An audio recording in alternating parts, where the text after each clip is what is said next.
Good evening. Welcome to the Hiking My Feelings virtual campfire. This is campfire number 19. Holy guacamole. We're doing it.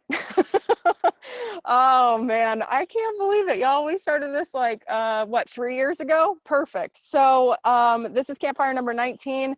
This is a fundraiser for the Hiking My Feelings Wilderness Wellness Center. So if you are joining us on YouTube and you are not familiar with what we've got going on here, we are raising money for our center and also the American Diabetes Association.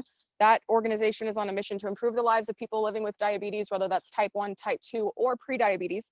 And we're sending 10% of the proceeds from this event to the ADA. We're also setting aside 10% of the proceeds from this event for RAINN, which is the nation's largest anti-sexual violence organization. Both of these organizations are near and dear to my heart. By now, you probably know why. I am a person that lives with type 2 diabetes. It is currently in remission, and I am a survivor of sexual assault. So both of these organizations have made my life better, and I hope that they can make yours better too. So thank you in advance for your donations. If you are watching on YouTube, you can donate now at hikingmyfeelings.org/give. And if you want to join us for the last campfire tomorrow, you can score a day pass at hikingmyfeelings.org/campfire. So this is a good night tonight. I'm pretty stoked about it. We've got Grizel Williams here. She is a Latinx backpacker, a writer, a mental health advocate, and therapist. She's also hiked from Canada to Mexico to Canada on the Pacific Crest Trail and Georgia to Maine on the Appalachian Trail. And this year she was supposed to do the Continental Divide Trail, but you know, COVID happened. So we also have Avei from the Late Ones. He will be doing an interview with us and a acoustic performance. And we also have Readey from the Outer Belt Alliance. The Chicago Outer Belt is the trail that we were supposed to be hiking during this event, or during this time period that we are clearly not hiking. This is not Chicago. But Jay is the founder of the trail that we were going to be hiking. So he's going to be chatting a little bit about how he is working to make backpacking and hiking more accessible to all communities, especially in urban environments like Chicago. So tonight I'm going to be reading from chapter 18. This is called Unpacking My Trauma Pack. If you were with us last night, Chapter 17, I just did my little rebirth ceremony in the Pacific Ocean at Parsons Landing on the Catalina Island Trail. And now we're getting ready to just like cruise back into town. We're getting ready to finish this trail. I didn't get to finish it the first time. I'm going to finish it this time. So here we go. If you're following along, we're on page 231 in the hard copy. If you're on an ebook, I don't know what to tell you, but we're on chapter 18. So unpacking my trauma pack. The sunset after my rebirth ceremony was incredible. That night, we sat by the campfire and watched for shooting stars. We didn't set up our tarp, we decided to cowboy camp on the beach. The waves lapping on the rocks were the perfect white noise to ease me into one of the best nights of sleep I had gotten in over a decade since the assault. I was happy, safe, free, and loved. The next morning, we woke up and it was overcast again. As we packed up camp, I didn't want to leave. Can we stay here? I could live here. I've got everything I need, and I could just go back and forth between two harbors every few days to stock up on snacks and supplies. When I grabbed my backpack to sling it over my shoulder, I felt like the Hulk. The backpack felt as if there were nothing in it. On a literal level, we had eaten all the food we came with, so our packs were significantly lighter than they were the first day. I started thinking about everything I worked through all over this island, and as we made our way out of Parsons Landing back to the trail, I found a bit more understanding. After my rebirth ceremony, I realized that I've been hiking through life with this invisible backpack on, full of my trauma. Trauma pack. A backpack full of trauma. That's the one I was emptying here. The chaos that had occurred in my mind and body since the assault was the first thing to click for me. As we made our way back to Two Harbors, I thought back to Chemistry 101 in the semester after the assault. I was on track to go to medical school, but I was failing Chem 101 and had to drop the class to save my GPA. When I kept failing tests and was completely unable to retain the information, I thought it was because I was dumb. I berated myself. Who the hell do you think you are? You can't even pass Chem 101. How are you going to get into the higher level science classes? How are you going to get into medical school? I didn't seek help. I didn't think to explore this sudden change in academic performance. I just thought I was suddenly dumb, incapable of completing this science class, and I followed that belief all the way. Not only did I drop the class, I changed my course of study entirely. I asked myself what I liked doing and what I was good at, looking for the lowest hanging fruit, something I could pivot to that would be easy for me. At the time, I was bartending to pay for school, and I was really good at upselling. I also loved sharing stories with my bar regulars. Storytelling and selling, that's what felt natural to me. So I changed my plan and applied to the School of Mass Communications at the University of South Florida. I picked the public relations track and did my senior project on digital and emerging media. I succeeded in this course of study and went on to have a great career, but the impetus for change wasn't because I was stupid, not by a long shot. Looking back, my studies suffered because I was in a state of unresolved trauma. I didn't get help after the assault, and I was not equipped to heal myself. I didn't know how badly I was hurting. I didn't realize what a heavy load I was carrying. Even though I couldn't wrap my head around what had happened to me, my body knew, and my body protected itself. My unresolved trauma required numbing to keep it hidden and buried, so I developed coping mechanisms like eating and drinking to find the comfort or numb the pain. Why was I eating or drinking my feelings to begin with? There it was. That early childhood conversation with my mom was the root of my body image issues. The rape caused the coping mechanisms, and I could see how they compounded and how things got out of control as I suffered loss after loss during the years where it felt like everyone around me was dying. I had lost 60 pounds since I was diagnosed with diabetes, and it was easy. Now the ease made sense. For my entire life, I thought that once I got to destination hot body, I would find happiness. It wasn't until I started doing some mindset work around my disordered relationship with food that I was able to connect the dots. For most of my life, food was the adventure. Food was the feeling. Food was how I expressed love. Food was how I soothed myself through the hardest years of my life. For me to manage my diabetes effectively, I had to change my mindset around how I nourished myself. If my go-to coping mechanisms were eating and drinking my feelings, and if I wanted to be the best diabetes patient my doctor's ever seen, I knew I couldn't keep digging into a pint of ice cream or polishing off a bottle of wine when I needed comfort. Once I identified why I was using food as an emotional crutch, I was able to shift my mindset. Now the food was the fuel for the adventures that I wanted my body to be able to enjoy. Now it was clear to me.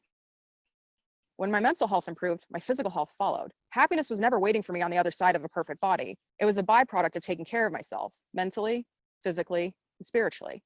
Doing that led me to joy, peace, and happiness. This outlet of hiking my feelings sped up the process for me because I couldn't run away or numb what was coming up for me when I was in the middle of the backcountry. Right foot, left foot was a mantra I used to drag my legs up the mountain on the first day, but it also carried over into my life off the trail. As I figured out how to start our nonprofit and raise money for the retreat center, I have to keep going. I can't just give up. On the trail, I couldn't just stop hiking. We had to keep moving, even when it hurts, to get to our next destination. In life, it's the same way. When it hurts, when it gets hard, I can't give up. I tried to lose the weight by going to the gym, but it didn't work for me. And let's be honest, most gyms aren't designed for true holistic wellness of the mind, body, and soul. Between the beefcakes dropping weights and the news blasting on the TVs telling you how the world is melting down, and commercials telling you which drugs you need for your condition or which products you should buy to improve your life, it's not exactly a positive, vibrant environment. Now that I was starting to understand how the trauma affected my mind and body, the metaphor of the backpack made so much more sense. There were a handful of pivotal moments on the trail for me. And if we're using the metaphor of our trauma being these items in the backpack, let's talk about what I unpacked on this island. The first big piece of trauma I pulled out was the grief that I hadn't processed for my friends who had passed. I held that grief in my hands, gave it the attention it deserved, and didn't put it back in my backpack. What I put back in my pack was positive memories, their legacy, and my commitment to sharing their stories whenever I could keep their spirits alive. Underneath that heavy stuff, I was able to take off my shirt at the playground in the middle of nowhere, choosing to cool down naturally versus being unnecessarily uncomfortable yet again.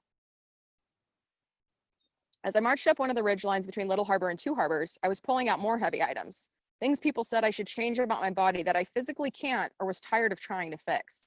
I reclaimed my thumbs, my hair, and my tattoos.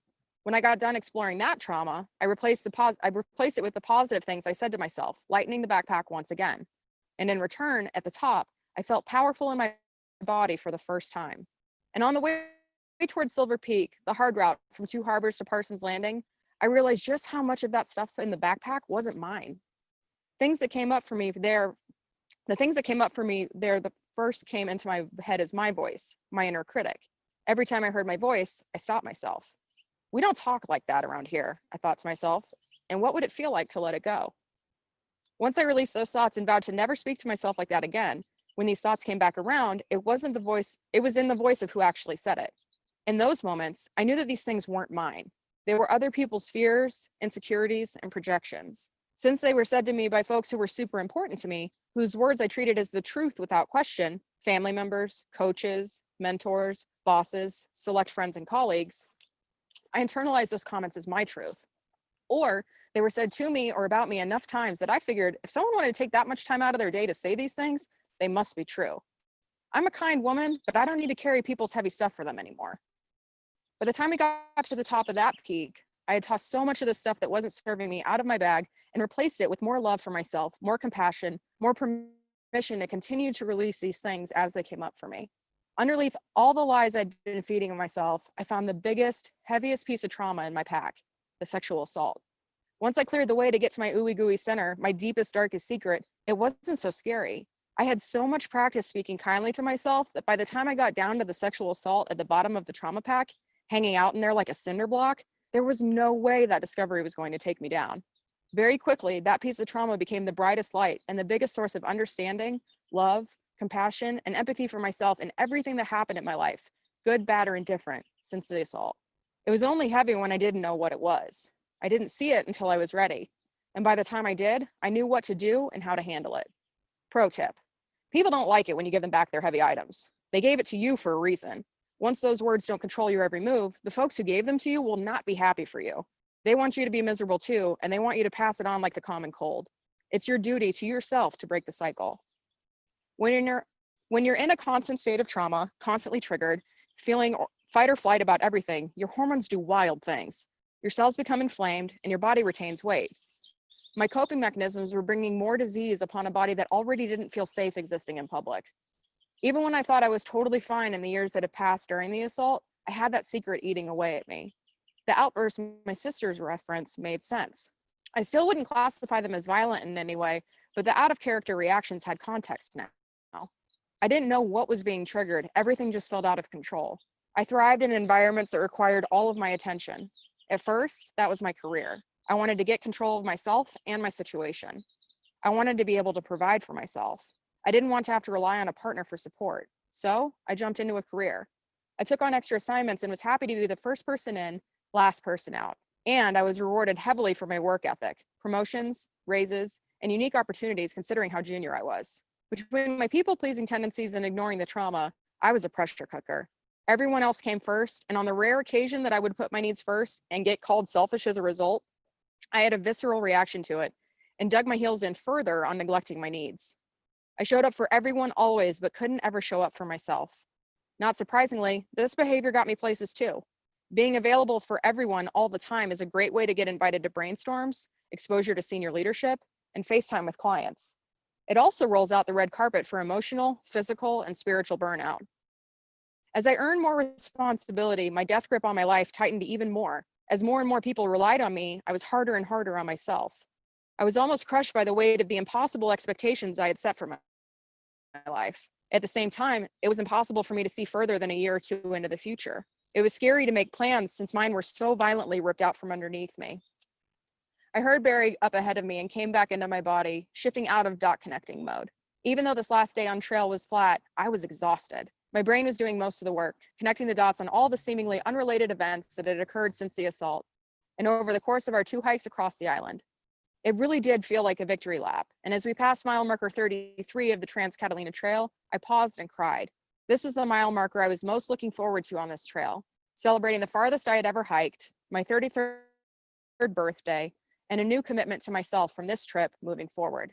I did it. I knew I could do it. And if I could do this, what else was possible? For the last 5 miles, I skipped and cried as we made our way back to the town of Two Harbors.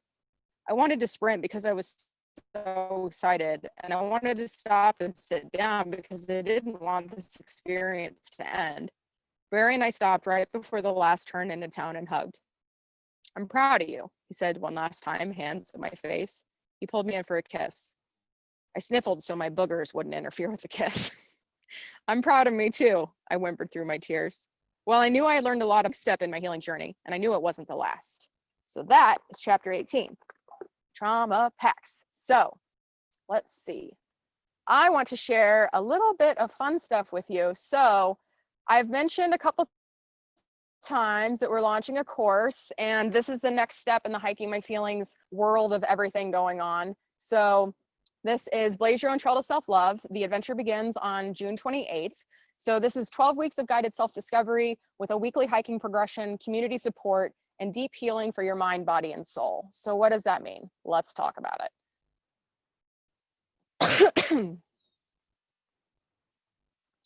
So first things first,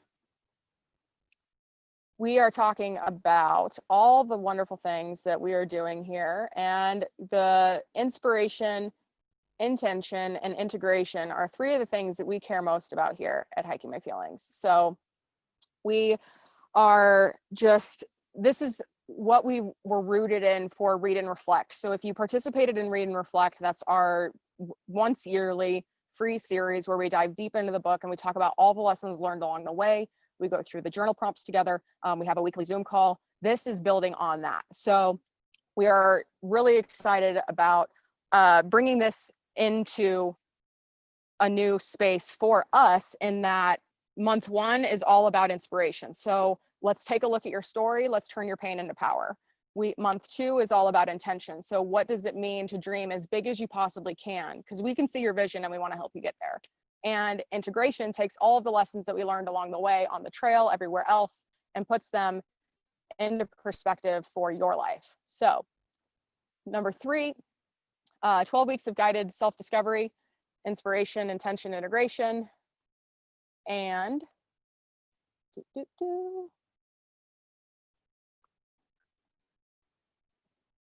the 12 weeks of hiking progression. So whether you're a newbie, experienced, or an expert, we've got something for you. So I started out on the Trans-Catalina Trail the first time with no experience whatsoever. I don't really recommend that route because I couldn't walk right for 3 weeks after I was done, and my feet hurt like crazy. So whether you're a newbie, experienced, or expert, we've got something that we can help you out with. And the way that this works is we make recommendations and we share tools to help you find trails around you. If you're local to Southern California and you want to hike with us here at the Readey Ranch, you're more than welcome to do so, and we can coordinate that separately. They will be socially distanced. We will abide by local health regulations with masks. But if you aren't local, then we'll say, okay, if you're starting from scratch, here's a great hike to start, like do a couple miles here. And if you have elevation gain, great. And then each hike has a walking thought and some guided self-discovery exercises that will help you get into your body, start processing some of the stuff that's coming up for you, and just have that extra layer of awareness as you're hiking, because hiking for us is like a moving meditation. So we'll talk a little bit about how that works.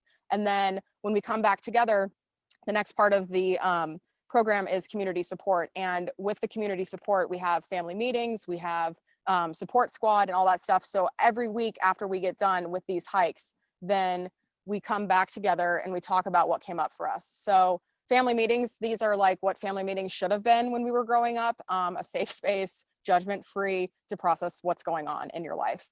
Summit squads are your smaller groups. So we break the whole class into groups of 4 or 5 people, and that's your, like, those are your people for the course. And you have a weekly call with them to help keep you guys accountable, help you keep moving towards your goals, lift you up if you're feeling blue, whatever you need, like those are your people. And then every month you get a one-on-one call with me to talk about whatever you want. This is your time to use to help you find your true north, whether that's the stuff that we're talking about in the course, if you've got stuff going on at work or school or at home, whatever you need, I'm here for you. And if I can't answer your questions, I've got a lot of really smart friends and I can point you in the right direction. So that's a little bit about the course. So we start on June 28th. Registration is open and you can join us at hikingmyfeelings.org/BYOT. And pricing wise, it is $99 for the whole course or $33 a month. And we do have scholarships available. So if you are impacted by COVID, if you know you want to participate, but you just don't have the money, send me a message, email, DM on Instagram. Messenger is great. Whatever, carrier pigeons, unicorns, smoke signals. If you're looking to join us and you know that this work is something that you're ready to do and money is just the only barrier to your entry, then come let us know. We can do trade agreements. We are offering just straight scholarships as well. We just want to make this healing and this programming as accessible to as many people as possible. And while we're still applying for grants, this is something that we still have to charge for, but as we start winning more grants and getting more donations, then we'll be able to subsidize this pricing even further. So really excited to get that going. And my first guest tonight is someone who can tell us probably a whole lot about self-love and feelings and being on the trail and all this stuff. Miss Grizel, welcome. I am so excited to have you here. Come on down. It's like the price is right. Hi. Dude, that was so cool. How are you? Awesome. I'm glad you liked it. I thought that was I think it's there's so much beauty in that. Like, that's so exciting to see that how much you have put into it. I can just tell how much love and how much it's really helped you as well. That's really neat. That was really cool to watch. Thanks for sharing that. Yeah, absolutely. So tell us a little bit about yourself. Like for everybody that does not know about how badass you are, like who is Grizel and what are you all about? My name is Grizel. It's also pronounced Grizel. My family's from Dominican Republic, and I am a writer. I am a backpacker, and I am mostly writing about mental health. So I feel like this is a good fit for us. Yeah, that's kind of why I brought you on for this one. I was like, wow. I think I know a gal who might understand. Yeah, no, it was cool to hear. Just like, it really is true that like hiking. Oh, is it still on? Oh, There she hiking. is. Okay, Yep. sorry. Hiking really is just a walking meditation. I really resonated with that. That was really cool. Yeah, I love it. So tell me a little bit about your hiking experience, because you've done, you were going to pursue the Triple Crown, and everybody who is here met Will on episode 1, so they're familiar with the Triple Crown. But tell us a little bit about your backpacking experience. Yeah, so I didn't grow up backpacking at all. I'm from Miami, Florida, so there's not really like much backpacking there. But I liked the outdoors, but I was just never really around it very much. And so I ended up going to college for psychology and ended up getting my master's in counseling. And I was a therapist for 3 years, and I was licensed. But through that time, as I was getting my like graduate degree, I was living in East Tennessee, which is right on like where the Appalachian Trail is at. And so I started doing hiking like pretty late in life. I feel like in my early 20s, and then really loved it, but never thought I would ever do something like that. I remember I read a book when I was in like middle school about some dude hiking the AT, and he wrote about his experience. But like, and I was like, I want to do that one day. But you know, there's a difference between talking about it and actually doing it, because they're really long trails. Like they're months long. So I never thought I would actually do it. But then when I was 25, when I was 25, I was actually practicing as a therapist, and actually went through something pretty similarly to you, was assaulted, and it completely changed my life. I mean, when you think that you're going to die and really get so scared, the next day you're kind of just like, wow, like that could have been surprisingly worse. Like every moment really counts. And it just changed my entire life. Like I remember the day after, I remember thinking like, I have to make sure that I'm doing absolutely everything that I want to be doing. And I need to start practicing what I preach to all of my clients. Sorry, it's kind of windy. So anyway, so actually after that whole instance, a few weeks later, I had bought a plane ticket to a person I was dating at the time who ended up breaking up with me, thank God, because of the assault. Thought it was my fault, which is a whole nother story. And I was like, well, I have this plane ticket. I want to go hike the High Sierra Trail. And the High Sierra Trail is, I think it's 120 miles in the Sierra Nevada. And previously I had no backpacking experience, and I had 2 weeks to plan this trip. And I was like, you know what? Like, I'm going to figure this out. I don't know how I'm going to get there. My flight was in Phoenix, Arizona. And I was like, I got to somehow fly into Phoenix and then make someone take me from Phoenix to Yosemite. Like I got to figure that out. And so, you know, I figured it out. And that's kind of like what backpacking is, isn't it? Just like you are taking literally one step after the other. And so that trip, I mean, I still think it changed my life. It's literally the reason why I do everything that I do, and why I believe in backpacking so much, especially. Is that super loud? Is it okay? Yeah, you're good. Okay, sorry.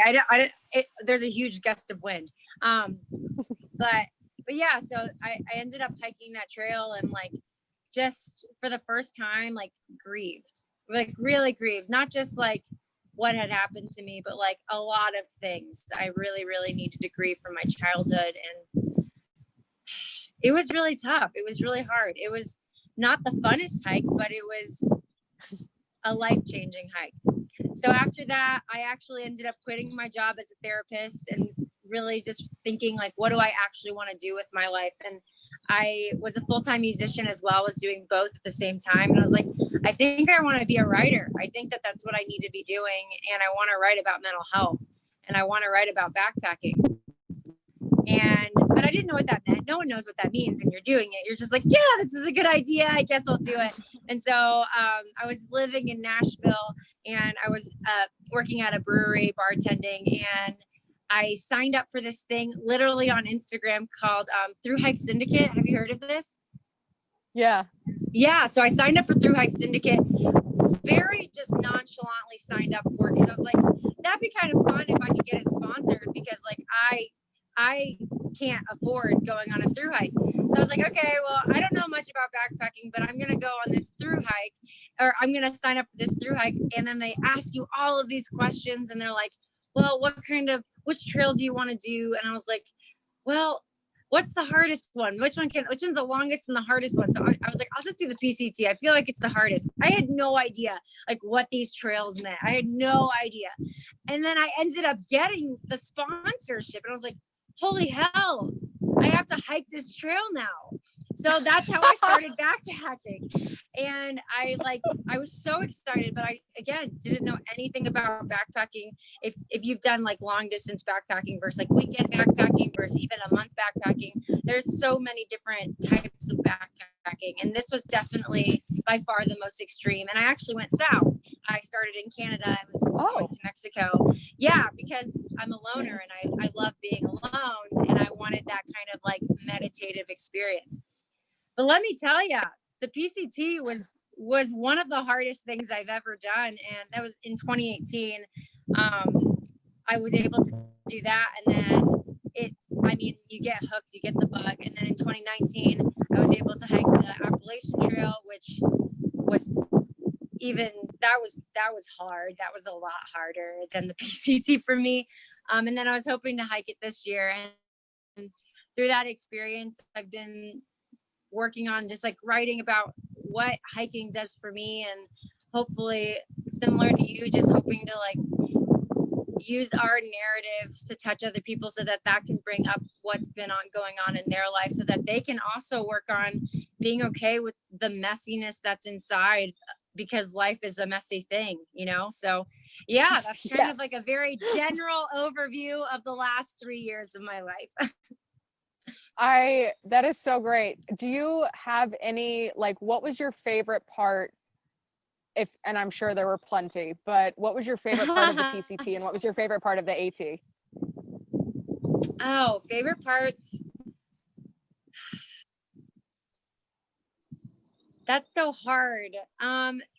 Visually, Washington is probably one of the most beautiful states. I love the Goat Rocks. I think that place is absolutely spectacular. It's something I had never seen, just the barren granite rocks everywhere and the flakes. And it was the first time I ever cowboy camped, because that was terrifying. And I think it's also my favorite because it's what broke me the most. I was broken from like, I had so many breakdowns the first few weeks because I had no idea what I was doing. But those are the times I think I'd share. I have so many stories from that first month of the PCT that was just like one bad thing after another bad thing that in retrospect are hilarious, but also like not funny at the time. So I feel like Washington just has a huge piece of my heart. And then for the AT, definitely the White Mountains in New Hampshire. I mean, people don't take the whites as seriously as they should. Nope, I didn't. I was like, oh, 4,000 feet, mountains. I'm fine. Yeah. Nope. No. I highly don't recommend I couldn't walk for so long. I was in the best shape of my life. And granted, we were doing 30-mile days throughout the whites because we were just idiots. I don't know why we did that. That was dumb, but we were doing that. And it was really, really, really tough, but stunning. Like the prettiest part of the East Coast that I've seen. So those are probably my favorite parts. I'd agree with that. Barry, my husband's from New Hampshire, and he, okay. So you understand. He grew up doing the whites, and he's been talking about these mountains for forever. And I'm like, okay, yeah, cool. Like, let's go do it. So when our tour went through New Hampshire last year, we were up there for like a month, and we did Washington and Jefferson. Yeah. Yeah. Yeah, I don't know. We did two, or Jefferson and Adams, and I was just like, nope, I'm crying like the whole time. And it hurts. It was kind of like when I hiked, yeah. And it's all rocks. Like you really have to pay attention to where you're walking, which was really pissing me off because like I just wanted to like gallivant and twirl on this trail and it was not happening. And then Barry's like, yeah, but think about it this way. Like if you like just think about it as a meditation, or like, where am I going to step? It's actually really easy. And I was like, no, it's not. It's really hard. No. Like this is terrible. Tell your husband I don't agree. Oh my goodness. So tell me a little bit about the work that you do now and how you're reaching out to folks, and like, do you coach people? Like if somebody wanted to like work with you, what does that look like? Yeah. So right now, it's just, I've been doing a lot of writing gigs, just like random mental health, like write-ups about just depression, anxiety, especially right now. I've honestly worked on a lot of anxiety just because like obviously everyone's anxiety is like super, super high. So just different like tools to like kind of help, and also just encouraging people to go see therapists a lot more. And I'll send this to you after the phone call, but I have a huge resource sheet that like has not only like a ton of information about like anxiety and like depression, but like different types of affordability for like online therapy, which I think is really important, especially because you know, none of us are okay right now. Like we can't lie to ourselves. We're not okay. Yeah, no, none of this is normal. And so I've been honestly just diving into that full on. And then, so that's been part of it. And then again, writing a lot on Instagram, but my newest project is we're writing a podcast about mental health in the outdoor space. I mentioned that to you before.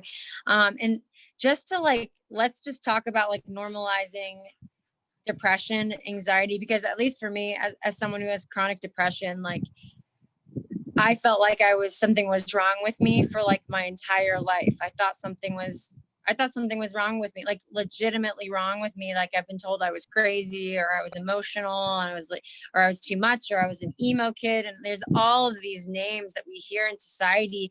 And like people think that people with depression are super like emo or sad, or are not able to do things, or people who have bipolar are aggressive or crazy, or there's just so many things and these so many names that, as you even said in your book, like those words stay with us as baggage in our backpacks, if you will, and like they stay with us forever. And so what are we doing about it? And just talking about the shit that we need to talk about, so that way we can hopefully have more of an open space and more of an open community, so that people do feel like they can go to your retreat center because they feel safe enough, you know, stuff like that. So that's been the biggest thing. And so I'm interviewing just normal people who are just in the outdoor space, just doing it. And then a few like outdoor influencers who also have been super open about like their own mental health struggle. So as far as reaching out, I respond to almost every single message. Granted, I'm behind a little bit because of the last couple of weeks, but like I'm just super open to talk to anybody. I think that's the point. We're a community of people, and I think I want to grow that community of like, it's okay not to be okay, because I'm not at all.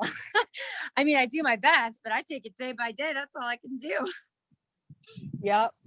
Big time. So yeah. If there are people that are watching or listening that are feeling like they want to start exploring hiking or backpacking as a way to start working through this, what would you tell them? Like, what's a good way to get started? Or do you have a process that you go through with regards to your mental health and hiking that would be helpful for folks?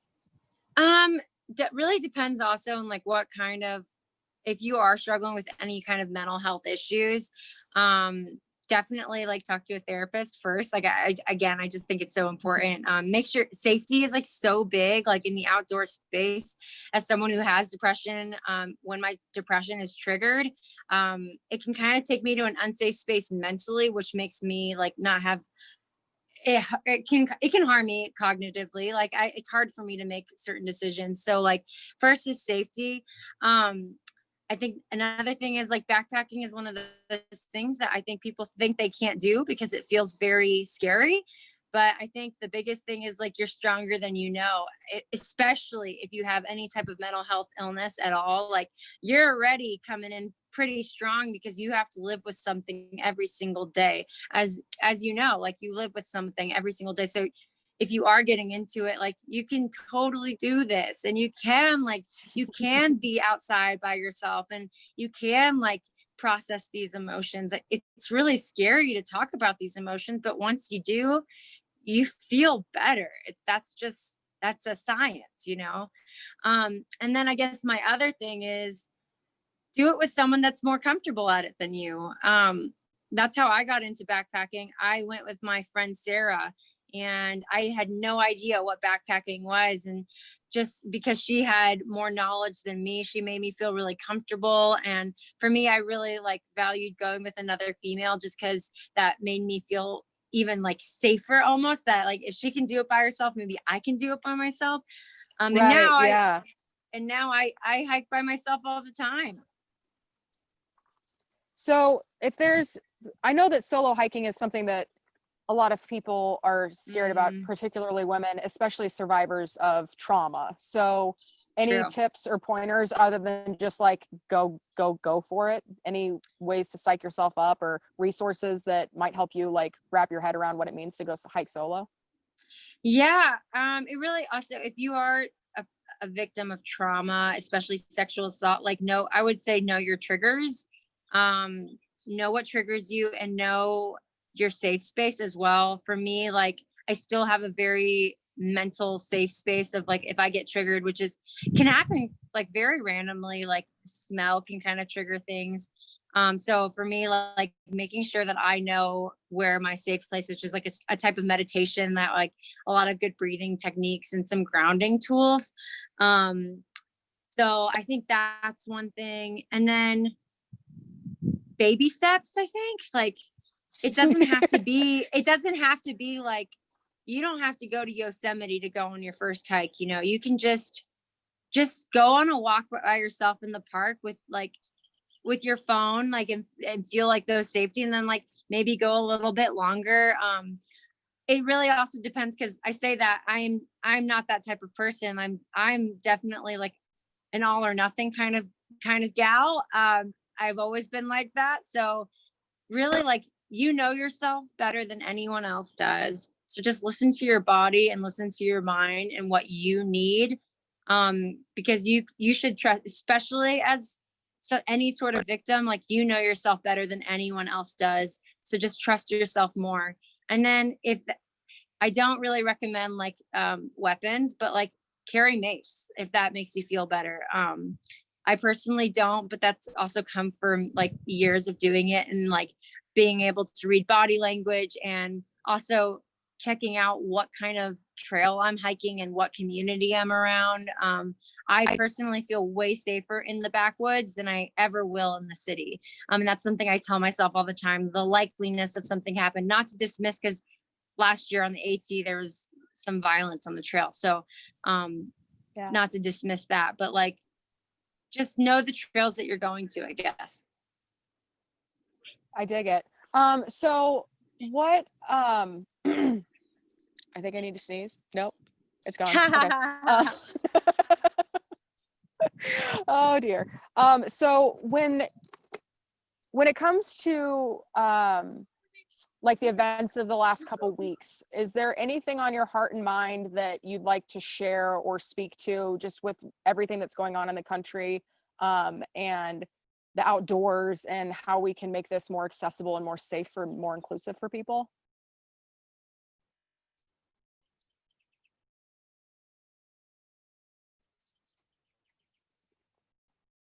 You're muted. Thank you. You're welcome.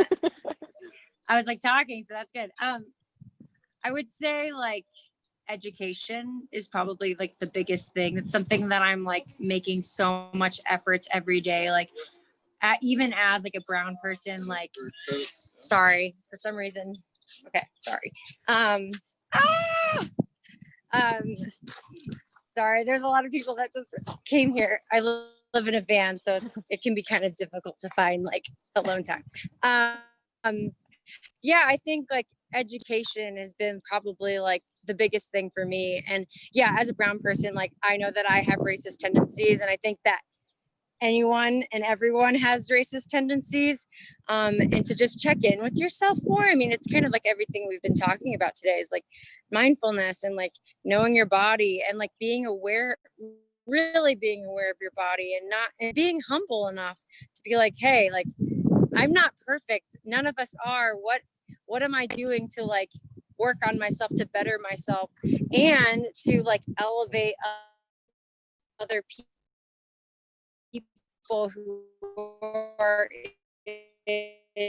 now, because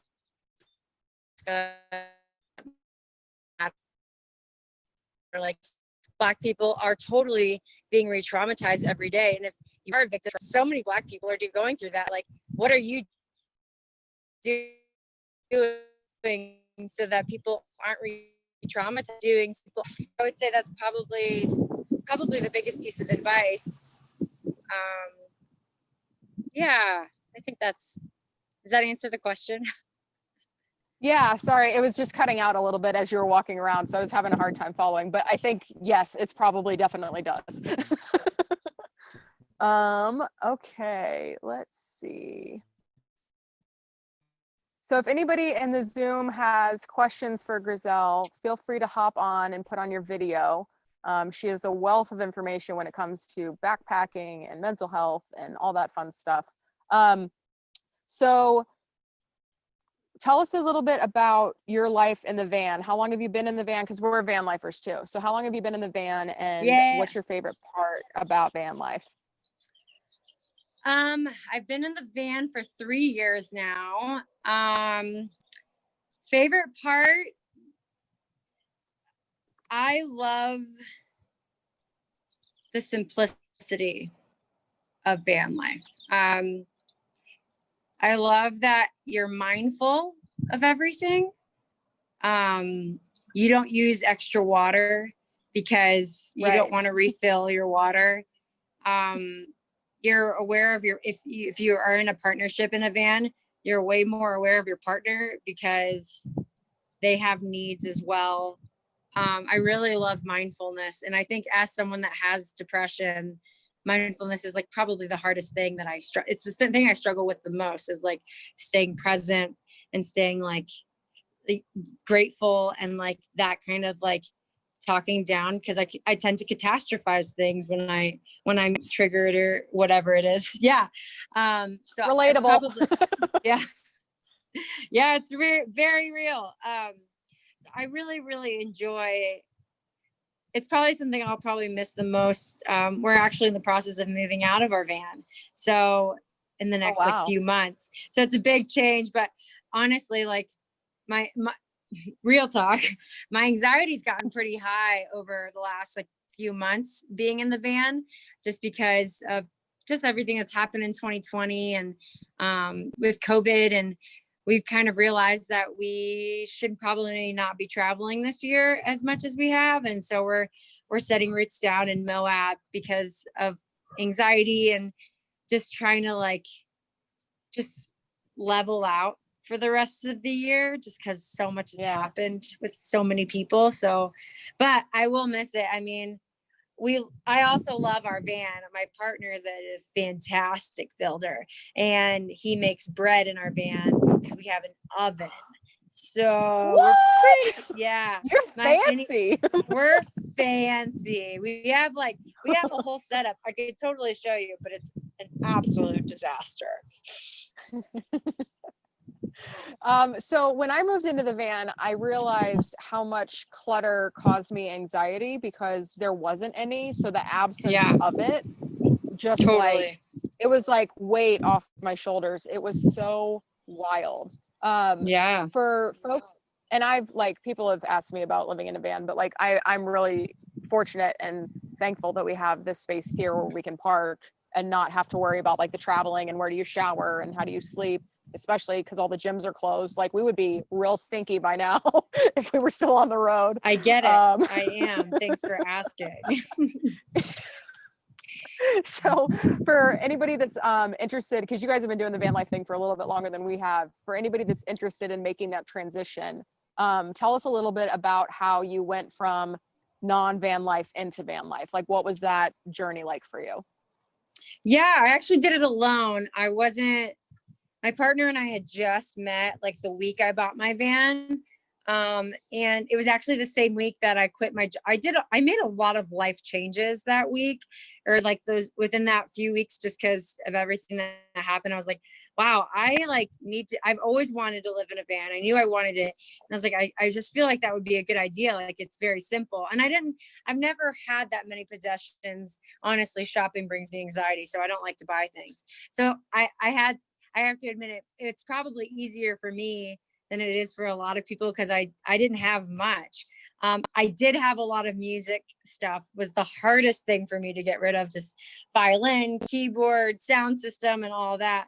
But it just felt like I really wanted to simplify my life as much as possible. So I bought a piece of crap van. The first one I got, it didn't even, when I first got it, it moved, but then it stopped moving. It stopped moving a lot. It didn't even go backwards, and then it went from not going backwards to just not moving. So it was a weird living situation, and I ended up parking it in my partner's backyard. That from a house that was like he was remodeling that was unlivable. So I actually, this is gonna sound so weird, and we were living, this is our lifestyle, so that's what we were doing. We're just living in this backyard with a van that didn't move. But like the thing is like you're saving so much money when you're doing it, So like much money. so So much much money. money. And I don't like spending money, and I'm kind of anal about money. Like I like to, I think it's because I don't like to work that much, and I like to play a lot more. And I was just like, well, like, how can I do that then? And I mean, we were borderline homeless, but I was really happy, and I was really minimal, and I was like, that was probably like my healthiest mindfulness time of my life. Was I was like just practicing a lot of mindfulness and meditation. I don't know if you've heard of Tara Brach, but she's a fantastic therapist, psychoanalyst, and meditation instructor. But I was just listening to that and just being in this backyard and living really simply. And I don't know, like if you really do want to kind of like simplify your life, it really does do that very fast, as you know. Yeah. And for us, it was like, it was necessity and desire crashing Totally. together. Like I quit my job, no backup plan, no nothing. And then we were like, Yep.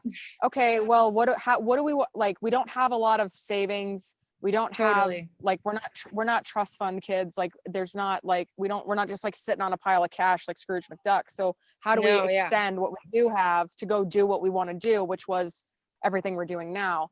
Totally. So yeah, I mean, it is really, this is the most clear I've ever been and the most like focused I've ever been. Because there aren't like I get decision fatigue so quickly, and moving out of that, like it frees up so much brain power. Like there's no way I could have written a book in a week if I was living in a house and working a regular job. Like there's no Totally. way. But when you Totally. clear room to like make room for adventure, anything's possible, really. What is the where's the most beautiful place you've ever woken up in the van? Oof. Because you post some pretty beautiful stuff. I know we've taken this van in places it should not have been. That is a very difficult question for me. Hold on. You can do a tie if you need to. That's fine. Ugh. Probably we drove this amazing road in California up to Big Sur, and it was a dirt road that our van his name is Arthur. Arthur should not have made it up that ginormous mountain, but he did. And we woke up to the clouds just resting on the mountains, and the sun was just like right there, but the clouds looked like an ocean. It was absolutely amazing. So that's probably one. And then honestly, Moab is one of the most magical places on the planet. It looks like Mars here. It doesn't look like planet Earth at all. Like, it's also super hot, so that's another reason why it doesn't feel like Earth. But it's so red here, and that is super. It's so like I'm always just staring at this red rock, which doesn't look like it should exist. So I feel like probably those two places are my favorite places to wake up to. Yeah, I'm a big fan. We have a friend that's she's a mixed media artist in Chicago, and so when we set off on the tour last year, she was like, when you like dump out your shoes after a hike, save everything so we can like mix it in with paint and then like do this thing. So we went through Utah Cool. first to Colorado, and then back over to NorCal after that, before we started going like our lap around the country. And it was just like the pink, like our whole van was pink for like weeks. Like, you can't get rid of the red sand to save your life. Oh no, and we have 2 dogs here. It's an absolute disaster, but worth it. So where can people find you online, and what is the podcast the thing you're most jazzed about right now, or do you have other projects in the works that you're excited about? No, I'm putting all of my energy on the podcast, which will be released July 15th. And that'll be through, it's the same company that did She Explores and Women on the Road. So you'll see it on Ravel Media's website and stuff like that. And then my Instagram, which is just my name, Grizel. Well, there's underscores on either side of that. So really just staying up on that is, and then if you listen to She Explores or Women on the Road podcast, it'll be on there as well. So yeah, that's pretty. And then if you want resources, I have a BetterHelp. Have you heard of BetterHelp? Mm-hmm. Okay, so I don't know if you have the promo code too, but if you are interested in seeing a therapist online, which is really scary and really weird at first, but is so worth it. I see my therapist through BetterHelp. I have I think it's 15% off discount code for your first month if you just type in Grizel. Nice. It's on a scale. So if you like, I just love BetterHelp so much. But it's on a sliding scale. So if you don't make like much of an income, then you can be at the very, like, pay the lowest amount per month, based off your income. And then I will say, like, if you do sign up for BetterHelp, you like give it a few, like if you don't match right away with the therapist that you are paired with. If you're not matched, what is happening? Hey there, you're good. We're just wrapping up. Awesome. Well, thank you so much, Grizel, for joining us. It was lovely to see your face, and I hope you enjoy your rest of the weekend in Moab. Yeah, thanks for being here. And I put send me that link for the resources, and I'll share that with everybody too. Awesome. Thanks for having me. Yeah, thanks for joining us.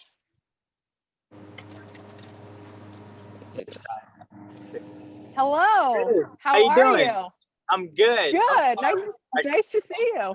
I'm trying to get Wi-Fi here at the studio. I'm sorry. Here we go. Now I think we're good now. Yeah. Can you see me? Can you hear me good? Yeah, you look great. Yep, you sound good. You look good. How are you? Thanks for being here. We're just at the studio right now, doing some works, so yeah. Nice. Where are you So at? for everybody that, I'm at the Reggae Ranch out in Julian, California. Okay. Yeah, Sure. yeah. My fire went out, No, but that's okay. no. Or this guitar. Yes. Fantastic. So for everybody that doesn't know you, tell me a little bit about yourself and the Late Ones. So I'm Avei from the Late Ones. We grew up in Gardena, California, and then we moved to Hawaii for about 10 years, 10 years. And then we started the band there. And then we came back, I would say like 4 years ago, just like back to the mainland so that we can tour and stuff because, you know, Hawaii is a pretty small place. So once we did that whole circuit, we were like, okay, let's go back to the mainland and like, you know, tap into that market and, you know, just like spread the word. So it's been a really cool journey. Thank you for having us again. Appreciate you. Yeah, absolutely. Yeah. So you have been like bringing the love and the good vibes to these protests in LA. Tell us a little bit about the scene out there, because I love seeing the pictures of you guys just like jamming and bringing it. Yeah, well, you know, it's just like it's a roots reggae vibe. You know, I feel like people most of the time forget where roots reggae music came from, and it was from Jamaican. It's from Black people. So, you know, I feel like in this time we really need that. We need that stance here in this world, and to stand up with roots reggae music, and it I feel like it just invites other Black people and people from the world to just tap into this vibe that we've had going for a while. So I mean, it's been really cool, honestly, for it to like be full circle. Because I mean, we've been saying this from when we first started. This was the foundation of the Late Ones. We were out to represent the late great ones that came before us, whether it be Black, any skin color, it doesn't matter. Anybody did some great positive thing before us, we're trying to represent that and reciprocate that in our music. So it's been really cool for it to be. Actually, I mean, it's not cool at all because they're still just killing. Right, it's actually pretty terrible. Yeah, it's it's cool to see. Yeah, it's just like it's funny that we are you know, reciprocating this vibe. So it's been cool. It's been good. It's been very good. Good. I'm glad to hear that. And so you guys talk a lot about your Samoan roots. Do you want to share a little bit about that as well? Well, I mean, me and my brother are half Samoan, and you know, in that culture, I feel like it's always just paying respect to your elders. You know, that was always the vibe. And me and my brother went to Hawaii every summer growing up, and my great grandparents had a house in Laie on the North Shore. So it's just funny how it worked out, and like how we had the city vibe in LA, but we always had the roots vibe always. And then for us to realize it in a musical sense, it's just like it's been crazy. So I mean, I'm so blessed to have these things. So yeah. That's great. Do you have a song that you want to share with us, and then we'll chat some more? Yeah. Josh. Get out fast. Actually, my brothers are here too. It was supposed to be just us, but it's me and my brothers here now. So let's do it. I love it. This one's called Have to Pay.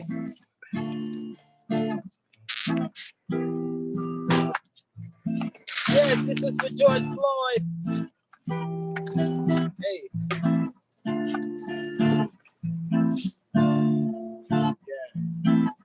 Babylon, you have to pay for this terror, destruction, chaos, and mayhem. I say, it's our bless all the souls you slay. We know the truth and get I don't judge as we take flight to place. One more day. Babylon, you have to pay for this terror, destruction, chaos, and mayhem you made. I say, it's our bless all the souls you slay. We know the truth and get I don't judge as we take flight to place. Hey, brother, we Jack. And I say, hold that your voice back, living for the moment like Kodak. You ain't getting no buzz, homie, it's a Kodak. I'm in my mode black, looking for a bad queen that'll turn around like a cold sack. And once I'm on the track and I'm in full attack, I walk like a boss and talk like a Mac. See, I'm the coldest, how my niece and my salsa. Nah, I'm a dog, homie, Santa's little helper. Yeah, you know what they say, the talk is cheap. So they're supposed to hunt me down to the end of the week. And I swear I want my hustle word to Nipsey. Up all night like Gladys and they just pip squeeze. See, this mic is ammunition, so to them it's like a rifle. Look, don't find it, so my wordplay is trifling. Trifling, you ain't nice as them. Got your girl eating high notes like Mike and them. Hey, Babylon, you have to pay for this terror, destruction, chaos, and mayhem you made. I say, it's your bless all the souls you slay. We know the truth and get out on the die as we take flight to place. Yo, you got one. I woke up in the morning fighting early because my boy was in a hurry trying to get a ride to dive into the pool. See, I can't complain, I'm skating, kick flipping on the sidewalk. I'd rather be dipping in the cool. Man, I just be lost in these thoughts, and my mom's and my pops steady asking, boy, what you gonna do? I tell them I'm a wordsmith, blessed with a great gift, like if I'm opening, you know I'm ready to shoot. I tell my boy salute. My cousin's gang bang, but I'd rather maintain killing these fools. Put them on mute. They constantly saying things, but they don't bang. They on tracks that we do. I'm sick it in the blue. It's really just for you. See, I'm allergic to the boys in the blue. Sick it in the blue. It's really just for you. See, I'm allergic to the boys in the blue too. I tell them. Babylon, you have to pay for this terror, destruction, chaos, and mayhem you made. I say, it's your bless all the souls you slay. We know the truth and get out of the die as we take flight today. Yes, ready or not, so here we go, as you can't hide. I said, ready or not, so here we go, as you can't hide. Everyone's in place. Ready or not, so here we go, as you can't hide. Yeah, we gon' find you. Babylon, we gon' find you. Yes, everyone's in a place. What up? Hey. Peace and love in the place. What up?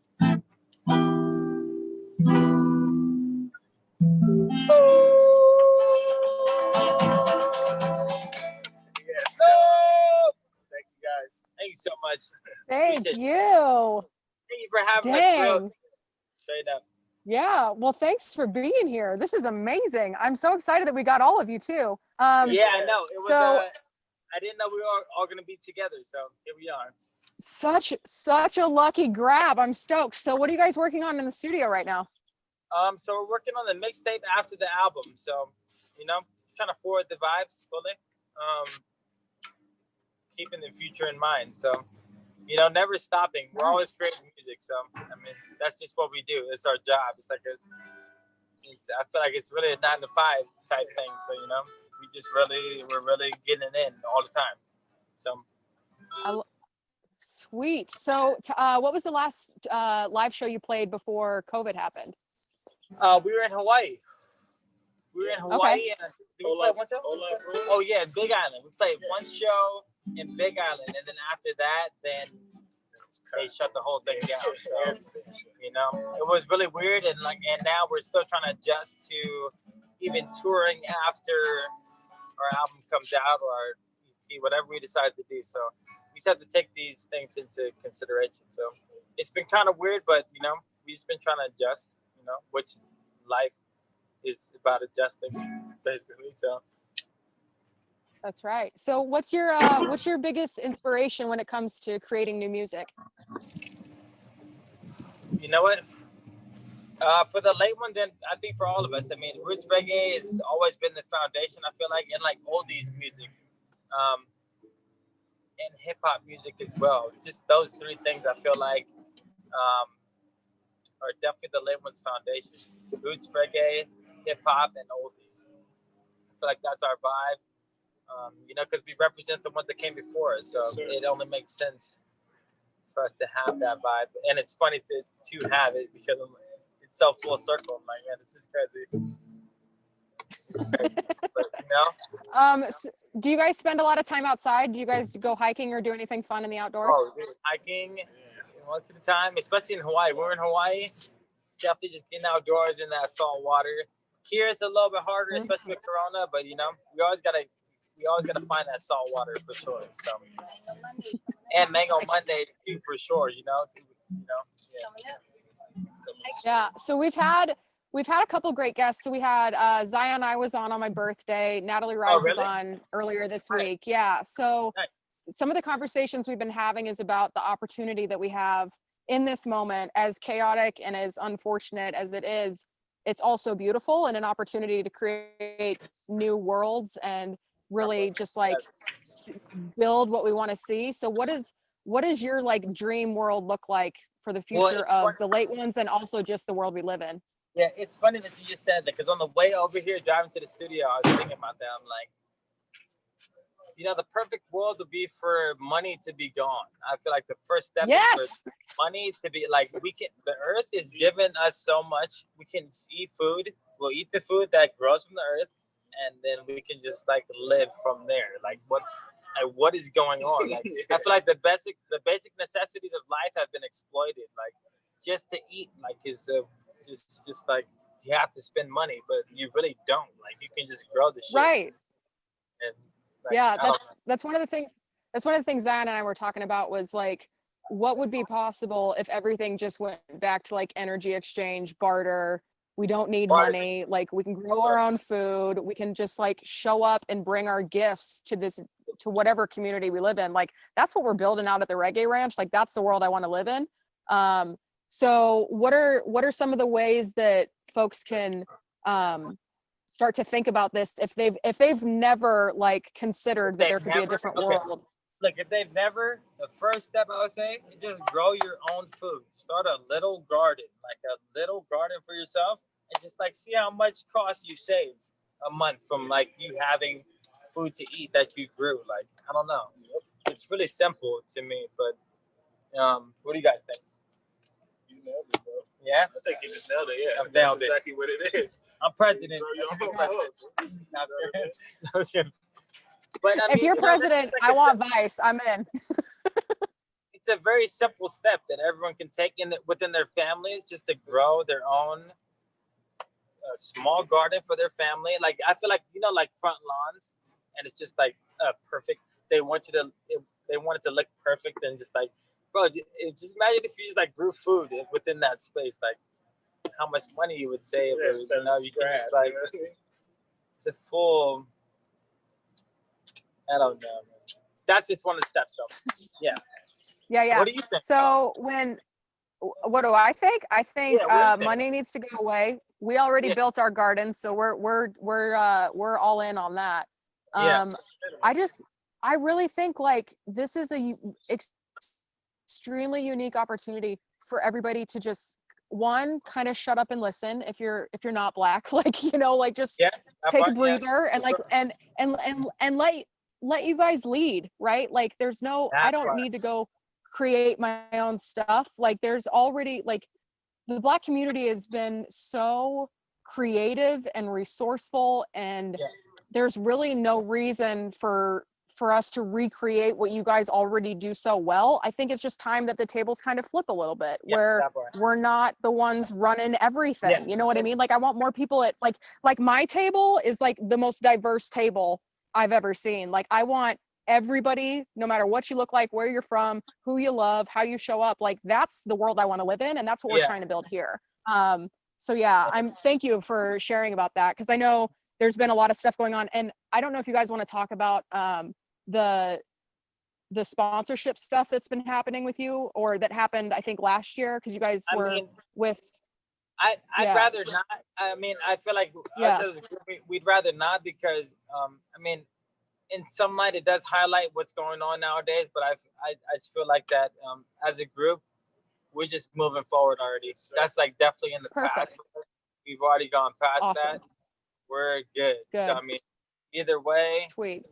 They can do what they want to do. We've been doing what we're supposed to do, and we're just gonna keep it moving. So yeah. That's all we got. So what kind of brands are you supporting? Like who's doing it right now that we should be paying attention to? Right now, I don't know which brands are doing it right. I just feel like if you are a brand and if you have some kind of platform, that you should speak on this, because it's really a human thing. Like I can't believe that it's like, I'm glad that it's a trending thing, but it's just like, it comes back to just being a human. Like there's no color. There's no, like, we all bleed red. We're all the same. We're human. And I feel like we've lost that aspect in all senses of this whole world. In every aspect of life, we've lost that sense of humanity. There's no one thinks about the next person. They're always thinking about themselves. And I'm not saying that we're not the product of the system that has been enforced on us, because that's just what it is. But you know, at some point, you have to like just think for yourself, man. Think for yourself. Know what's right and wrong. We know what's right and wrong. No matter what people talk to you, I feel like in your heart you can always feel that, just like that's wrong or like that's right. So you know, so everyone can feel that for themselves. I think we just need to be human again. There's no skin color. There's no country. There's no city that you rep. There's not, like, we're repping. What are we repping? Like, what are we repping? Like our country, our city, or like our skin color? Like, it's just crazy to me.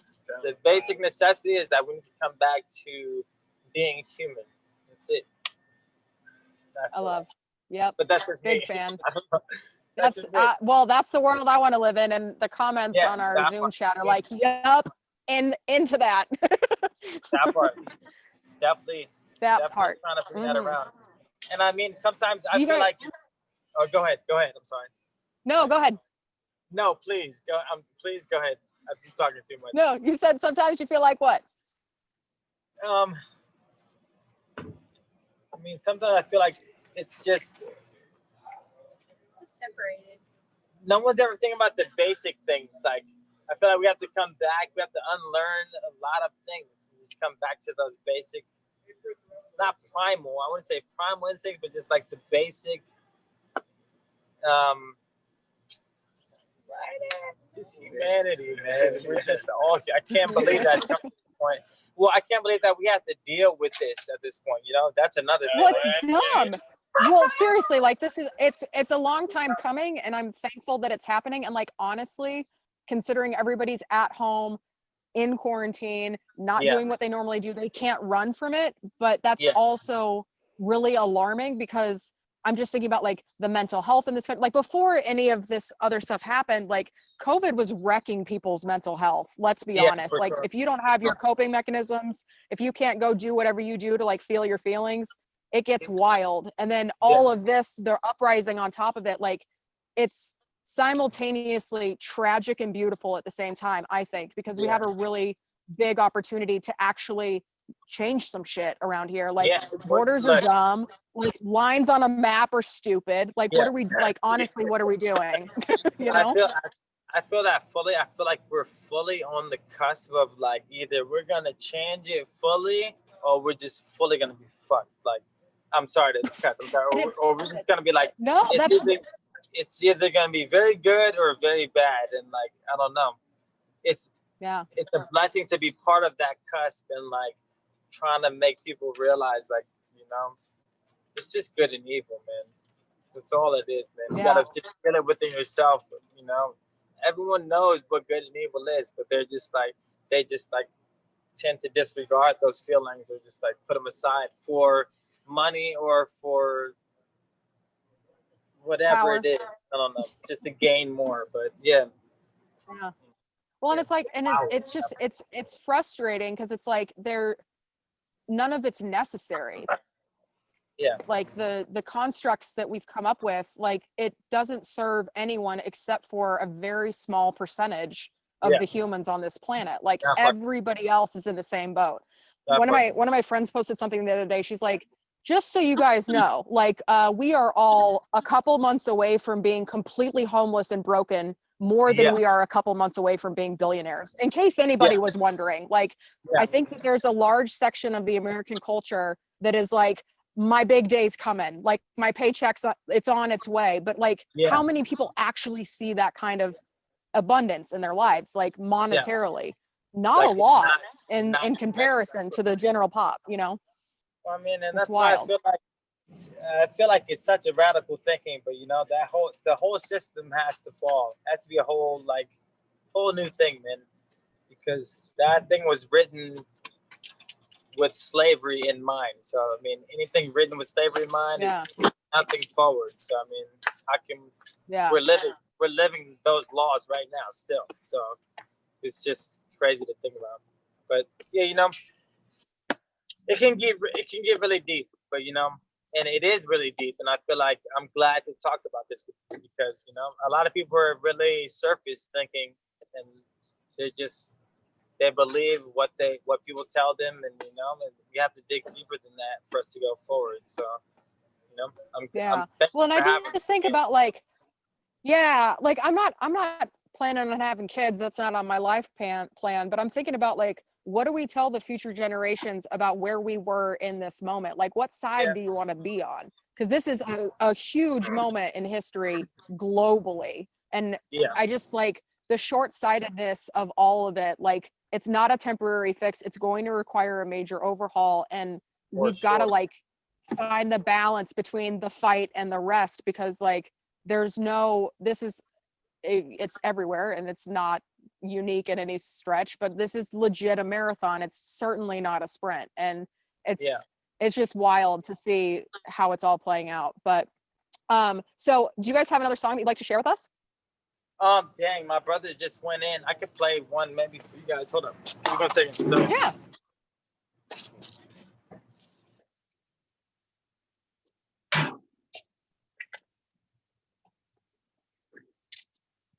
oh, Josh here. Oh, Chow's in the booth right now. So me and Josh playing. Perfect. Awesome.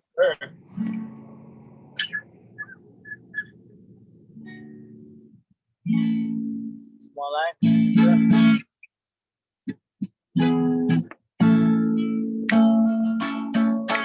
If you are the big trees,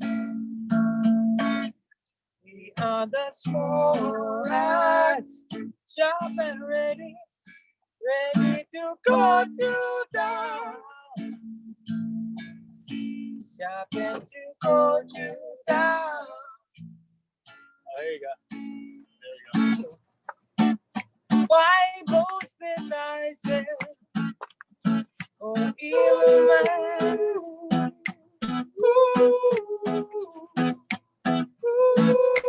Playing fun and not being clear. Oh no, I say you're working iniquity to achieve vanity. If I sow, but the goodness of Jaja, I adore it forever. If you are the big tree, we are the small earth. Babylon, shouting to cut you down. Shouting to cut you down.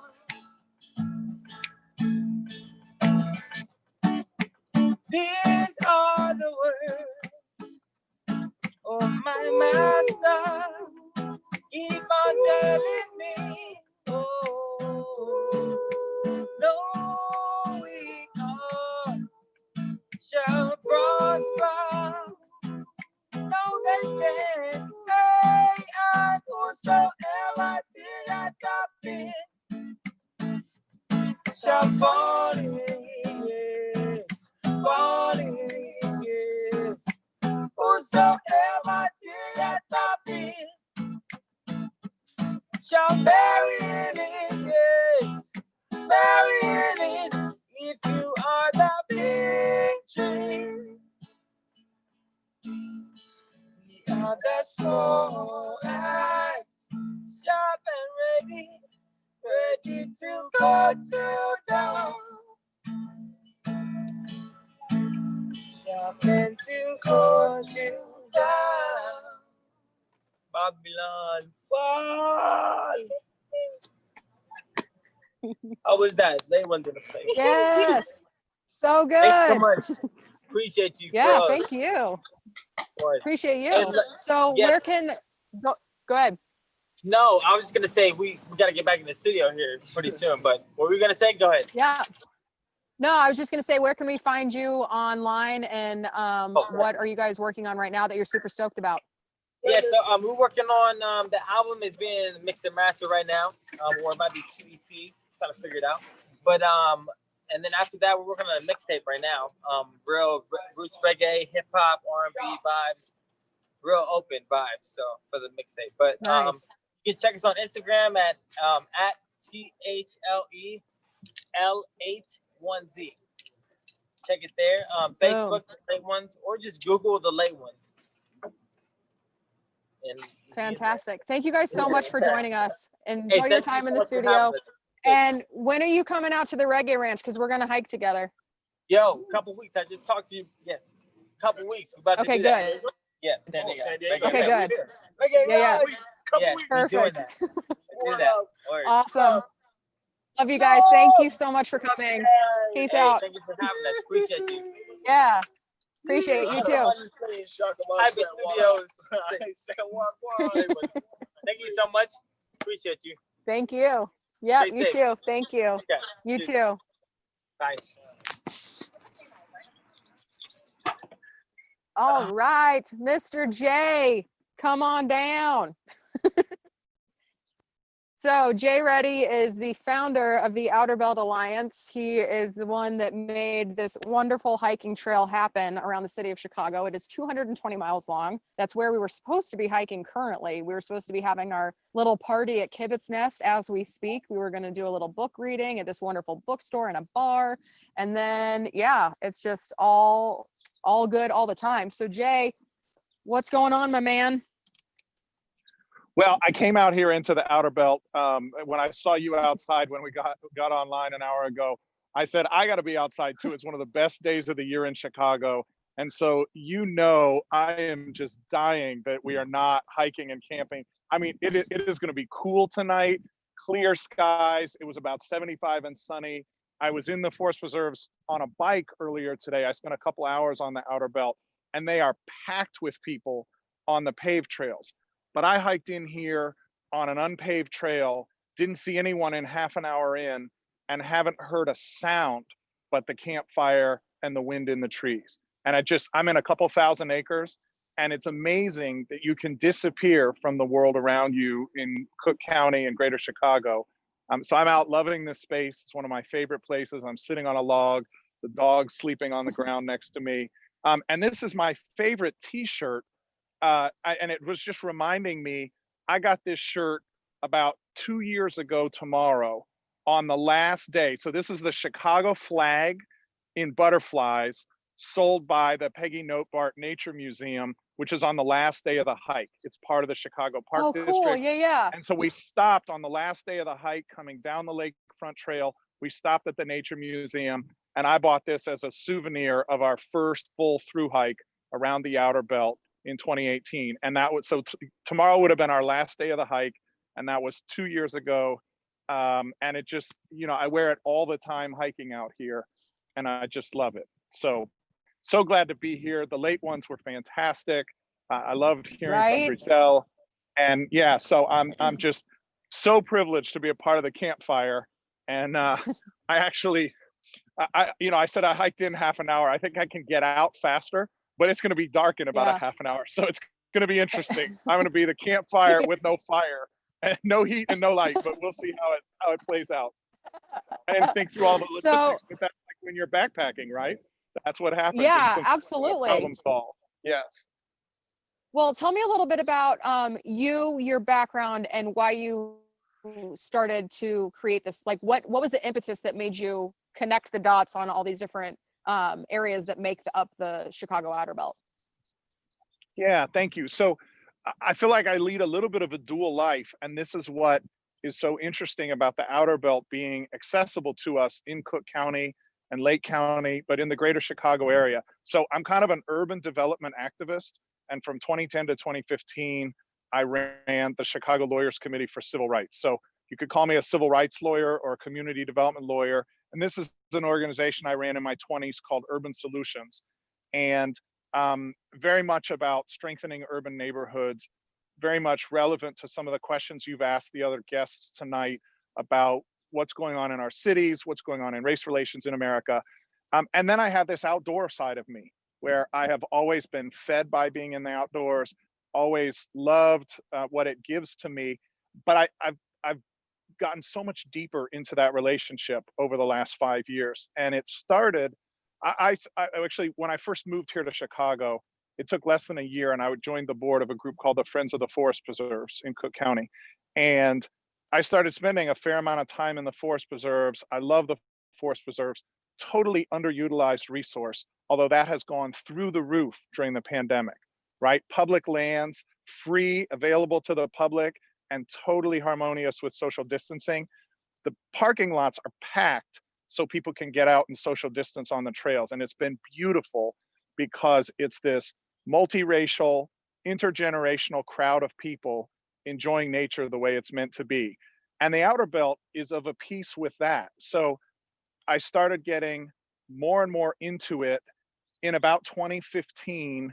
At the end of my time at the Lawyers Committee, I was leaving to become self-employed and to focus on neighborhood equity and geographic equity in spaces all over the country, but in particular around Chicago. And the first project I got involved with was a mountain bike park in South Chicago. It's the largest natural area in the Chicago Park District. It's called Big Marsh at bigmarsh.org.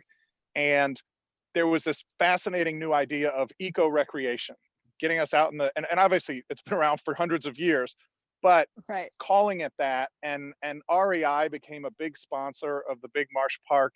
And I fell in love with that concept. And 2 months later, my mom died suddenly. And all of a sudden, I was kind of rootless. I had had both of my knees replaced. Actually, the first time I tore my knee was on Mount Marcy in the Adirondacks on one of those college orientation trips. So there was this full circle thing. And as I was rehabbing my partially replaced knees, I just started going out into the woods more often. And I had a puppy that had just hit a year old. And so my spouse would finally let me take him out to the forest preserves. You know, before that, it was like, he's just a little puppy, don't take him out there. But she would let me go. And that was right about the time my mom died. And I started staring at the maps. I'd always, you know, I've 10 years on the board of the Friends of the Forest Preserves. I started staring at the maps and I said, I bet I could hike in a connected way all the way to Lake Michigan from where I live.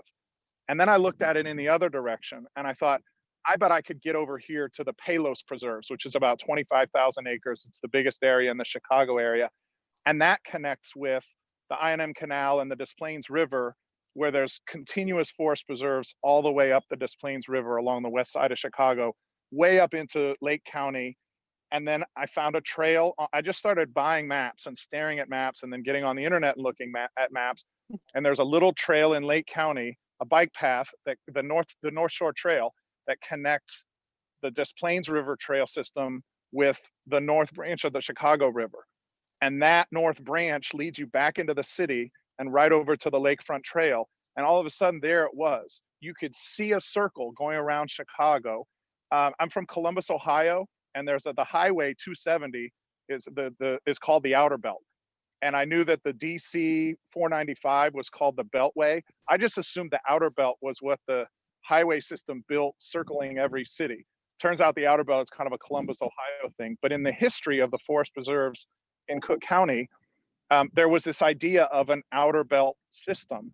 And I love that. There was also way in the western suburbs, an outer belt railway line. So there's some precedent for this idea in Chicago, which is connecting all these natural spaces and all these greenways and bike paths in one continuous loop around the city. And I started talking to folks at Friends of the Forest Preserves. I went to a co-working day at like, let's be in an outdoor space and think about the new ideas that are moving us professionally. And I met an outdoor educator, Molly Fitzgibbon, who's one of the people who thru hiked the first year, 2 years ago with me.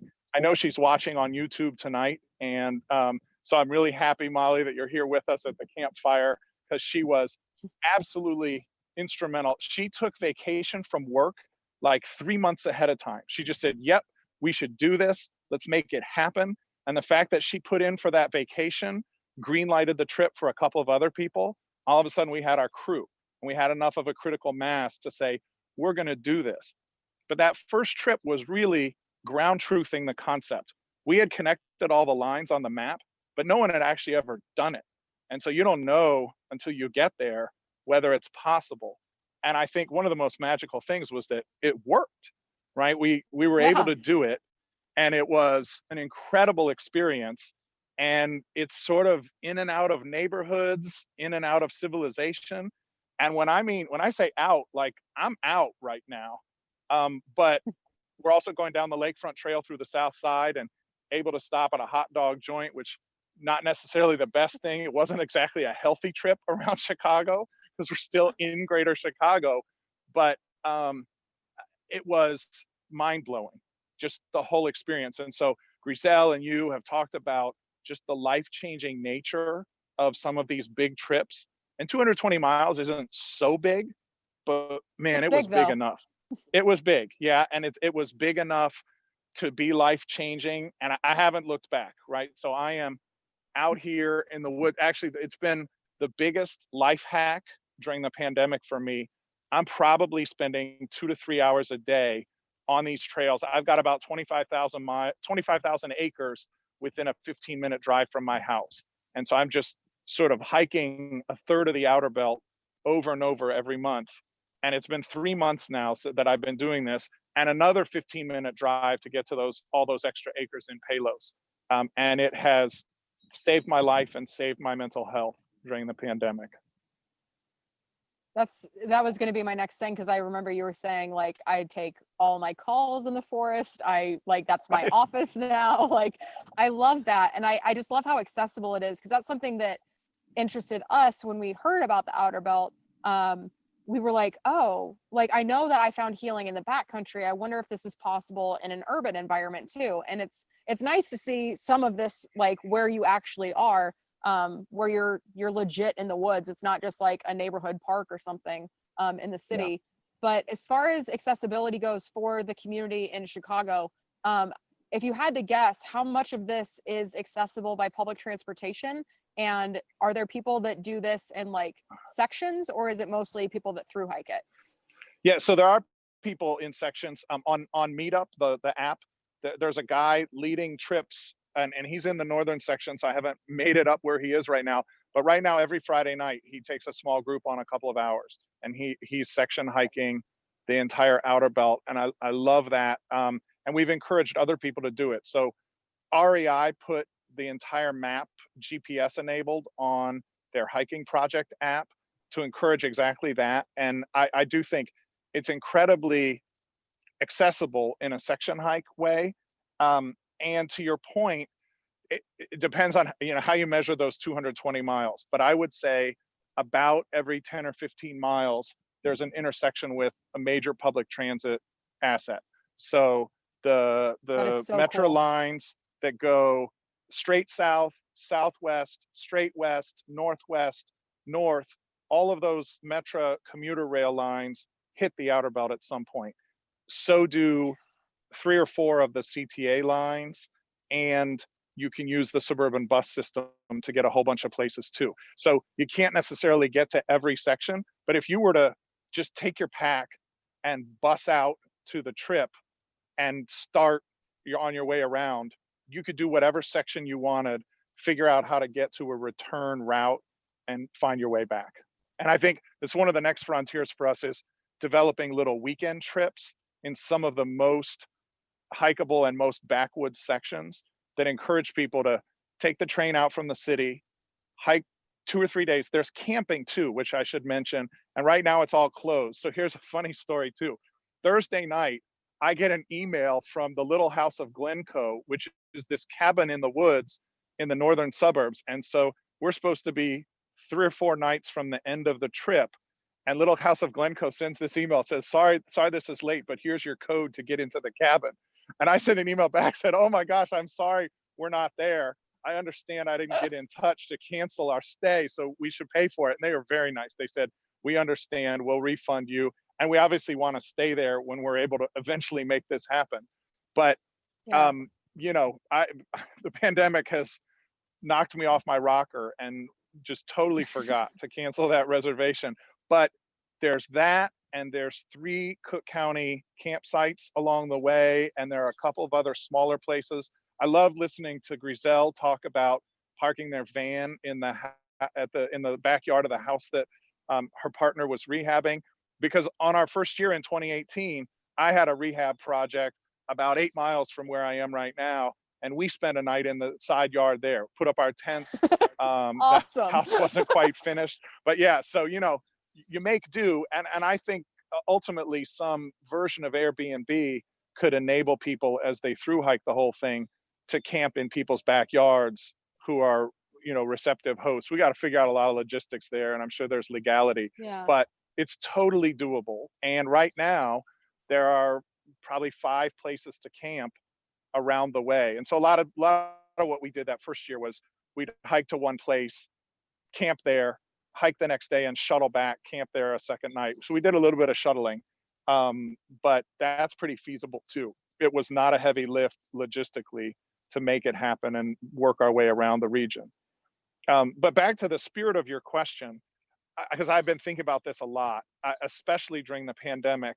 And right now the Chicago lakefront is still closed down, but I think it's opening up to people in just a matter of days.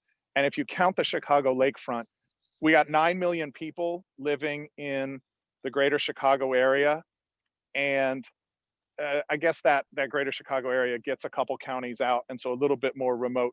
But I bet 2/3 of those people live within 15 minutes of the Outer Belt, right? So the ability that just about everybody has to get to the place and claim a section of it. So that's one of the other things I think we're interested in doing next, is to get volunteers to say, I could lead people on this section.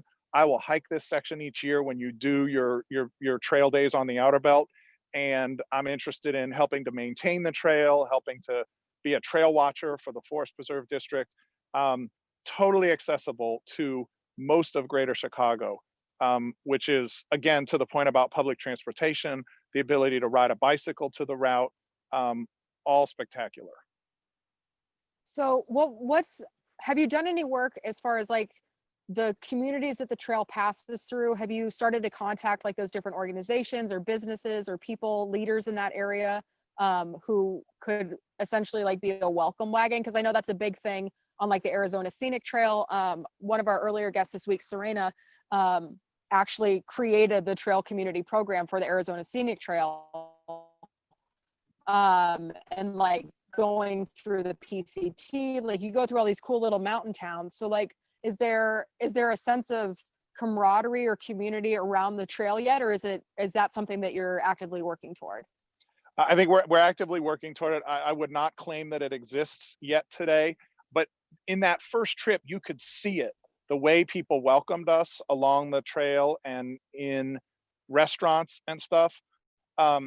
We've had a number of alder people and 2 of the county commissioners who are very active in the outdoors, including the county commissioners for the south suburbs, one of whom has bad ankles and said, I'm definitely not hiking, but my chief of staff is super excited to go out with you.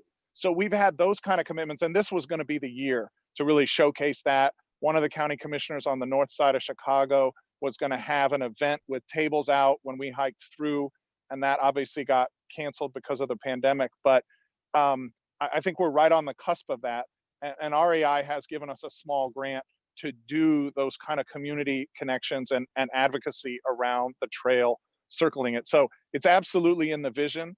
And we're a young, all volunteer led organization so far. So we'll get there. We'll get there. Yeah, I dig it. So how can people get involved with the Chicago Outer Belt, and where can they find more information? Yeah, so the website, and thank you for whoever put it in the chat. The website is just outerbelt.org, and there is a sign up for email contact in the contact us point on the Outer Belt. We're also on Twitter and Instagram at Chi Outerbelt, CHI Outerbelt. And so, we sort of had a failure to launch with this year's trip. We were super excited about having you. We call it celebrity guest hiker. And during that first year, we had several people who were one-day celebrity guest hikers. But to have, here, I got my book right here, right? To have the author of Hiking My Feelings be your partner be the celebrity guest hikers for all 20 days of the trail days on the outer belt was just going to blow it out of the water, right? And we have had some great press attention. So the other thing, the website is also an amateur project that needs to be updated. But if you just Google Chicago Outer Belt or Hike Chicago Outer Belt, there's some really great stories in the press that tell the story.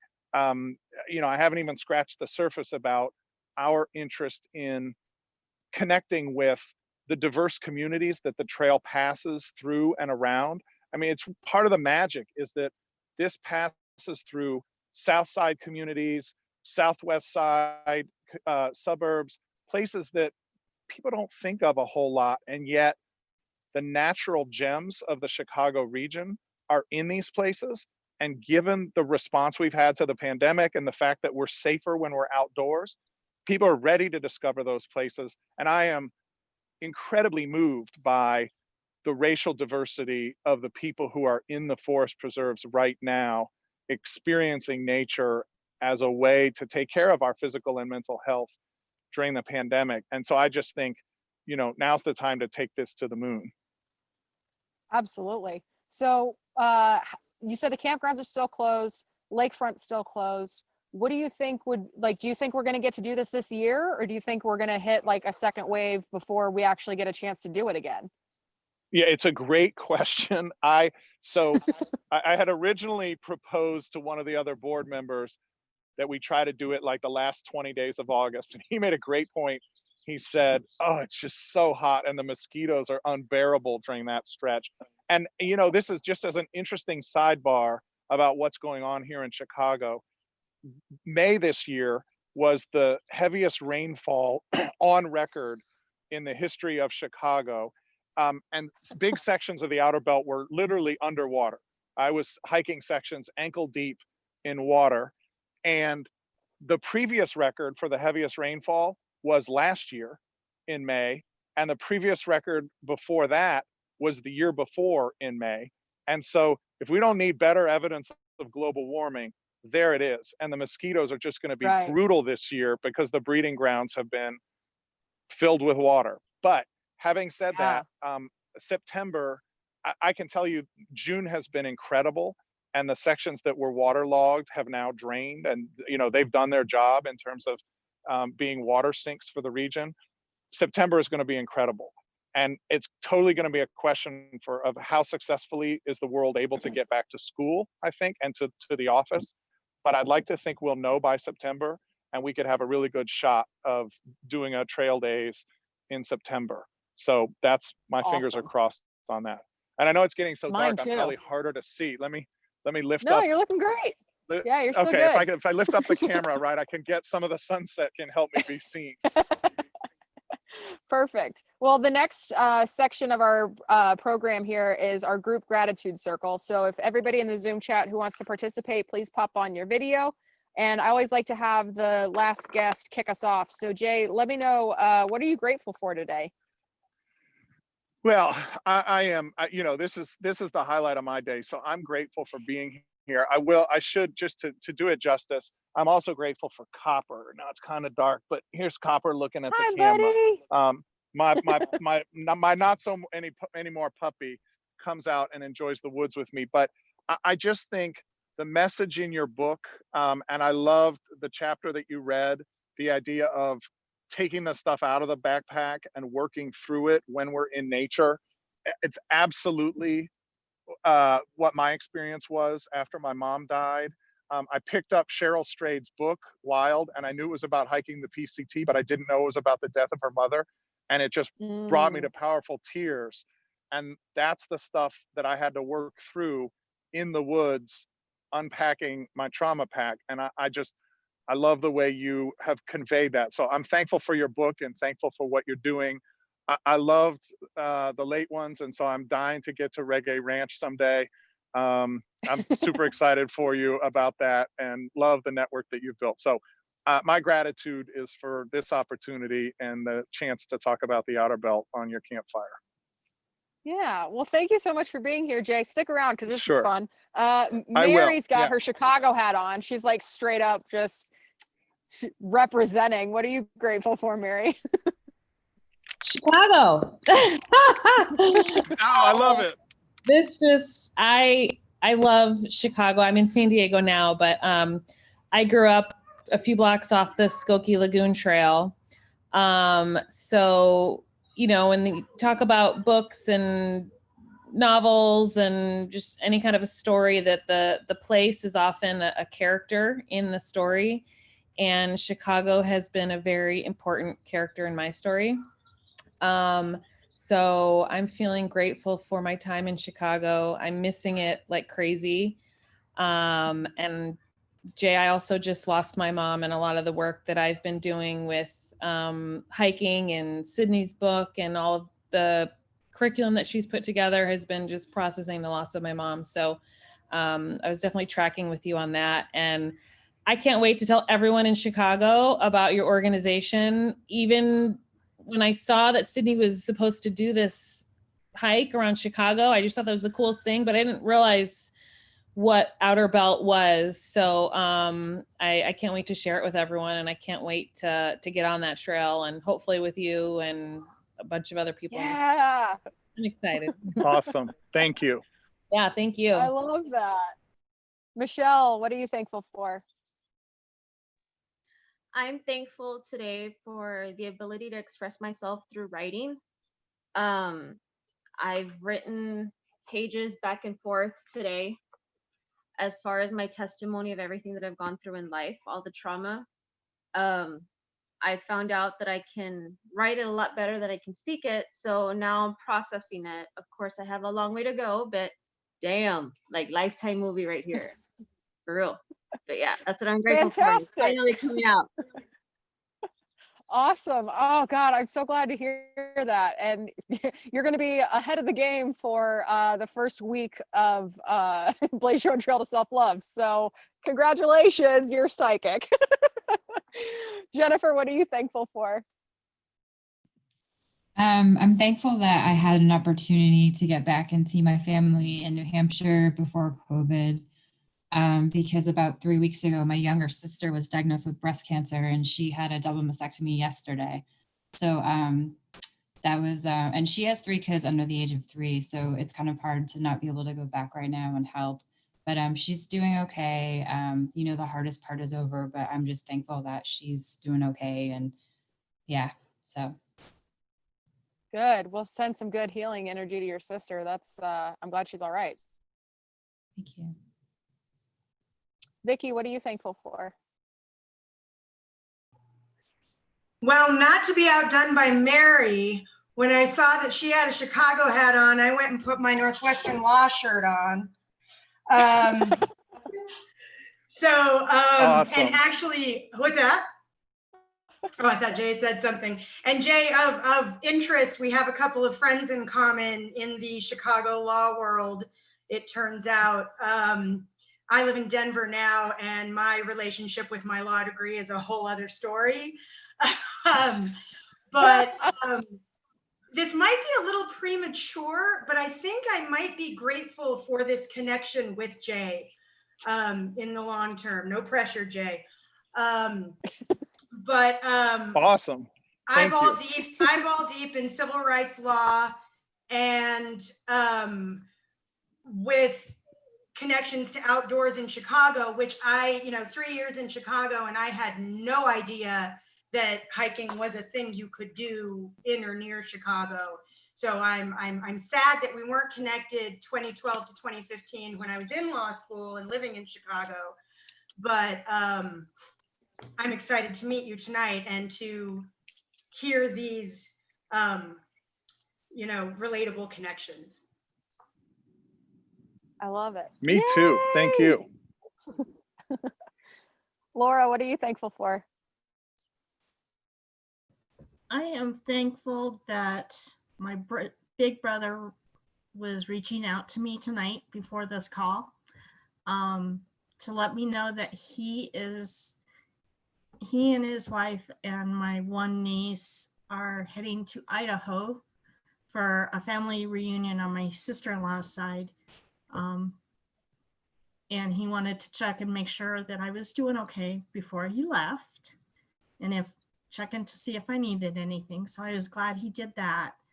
I also, with Jay talking about the outer belt, it reminded me that my cousin who lives in Alabama and I, before COVID had hit and before she started finding out more about some of her health issues, I had talked to her about us trying to find a way that maybe we could have done that together, her coming up from Alabama and me going from Colorado to do the outer belt.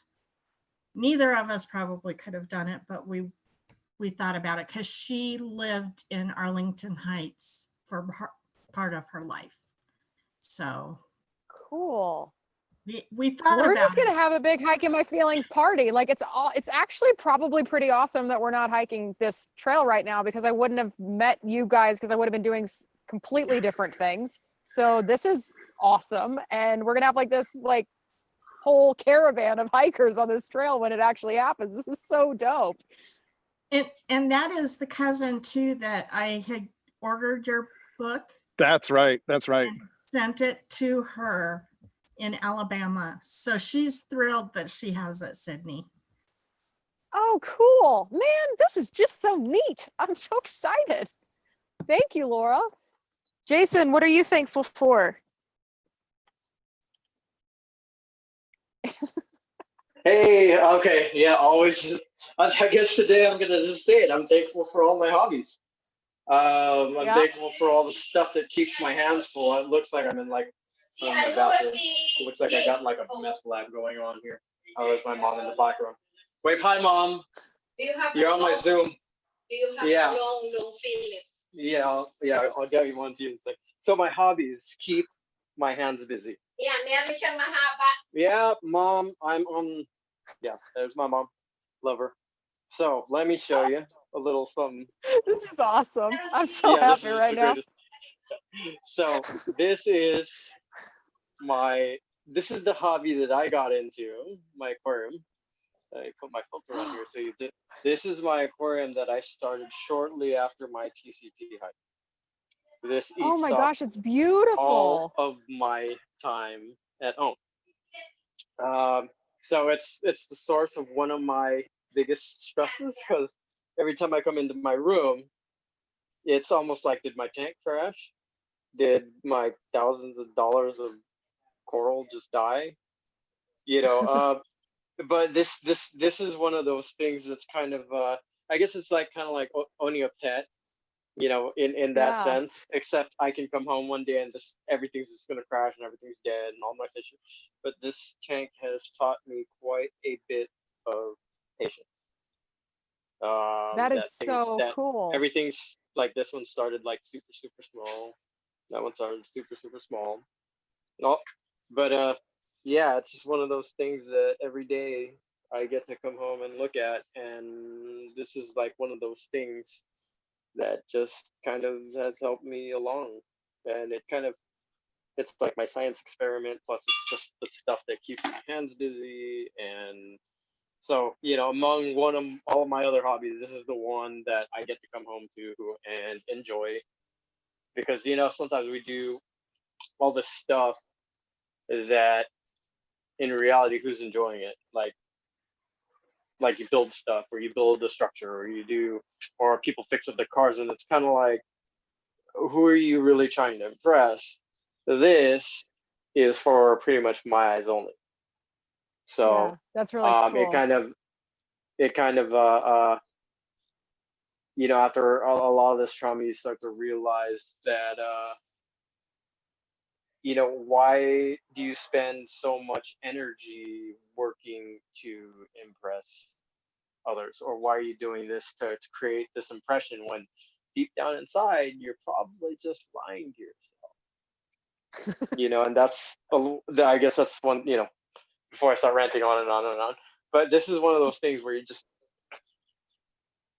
it's just something that you always got to do for yourself.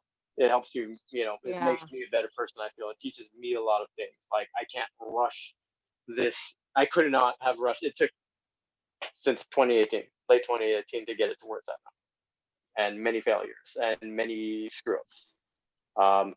but yeah, thankful for my hobbies, Dig it. especially this Yeah.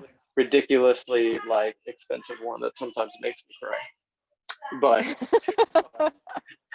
I get, yeah, that's what it is. Awesome. That's what I'm grateful for. My Thank you. nature, my nature in a box, I guess. I dig it. Fantastic. Jess, how about you? So speaking of nature, that's an awesome transition for me. Tonight, I am thankful for nature, and I'm thankful for finally rediscovering hiking. But what I wanted to speak on regarding nature is that, I've been very fortunate to live on Catalina Island. I've been very fortunate to live in the forest, been very fortunate to live in all these gorgeous places where it's like, oh, yay, nature, it's right there. It's super easy to access. But other times I've lived in Central California, like in the desert and the farmlands, and, the ocean wasn't there, and the forests weren't there. And so I bought a bonsai tree, and I had my nature there, and I would chill and trim the leaves. Or I would go outside and find a piece of just a strip of grass that the city owned, and I'd get barefoot and I'd walk across it. Or I'd find wildflowers and I'd just throw them out my car window on the freeway and just try to grow more flowers along the freeway. And so I'm talking about this because while we were talking about Chicago, right, that brought this to my mind with, not everybody has that access to nature easily. And so just do whatever you can to get that in your life, even if it's just buying a plant, putting it next to your bed, and having a little bit of extra fresh oxygen going on in your house and something alive. So I'm just excited that nature is in so many different forms, that we can access it and connect with her and have peace from her. And I'm grateful for that. Yes. So good. Oh my goodness. Well, thank you guys for joining us. If you're on YouTube, we have quite the group tomorrow. Tomorrow is the grand finale. So I have invited all of our guests to come back if they'd like to and join the Zoom meeting and just like celebrate with us. And all of our donors are invited as well. And tomorrow we have Judith Sedora from Sedora Wellness. She is a wilderness therapist who works with adolescent boys out in nature up in Bend, Oregon. And Miss Buffy Wild is our drag queen tarot reader tomorrow. So if you've never had a tarot reading from a drag queen, you're in luck. This is going to be amazing. Mr. Williams is going to be making an appearance tomorrow, so get ready. And also Miss Jess is going to be our Hiking My Feelings family member that we get to chat with tomorrow. So really looking forward to that. And I'm just so thankful for this whole opportunity. I didn't know how this would go. I have always wanted to build some kind of community something, and Barry and I got a lot of love to give, and we're just thankful that everybody here shows up every single night to receive it. So thank you so much for being here, for your donations, for your support, for your energy, for all of it. We're just so thankful. So we'll see you guys tomorrow. If you're on the YouTube, we're going to wave bye. And if you're not, then we're going to stick around in the Zoom chat. We're going to hang out for a little bit, and we'll see you guys tomorrow at 5 p.m. Pacific. Holler!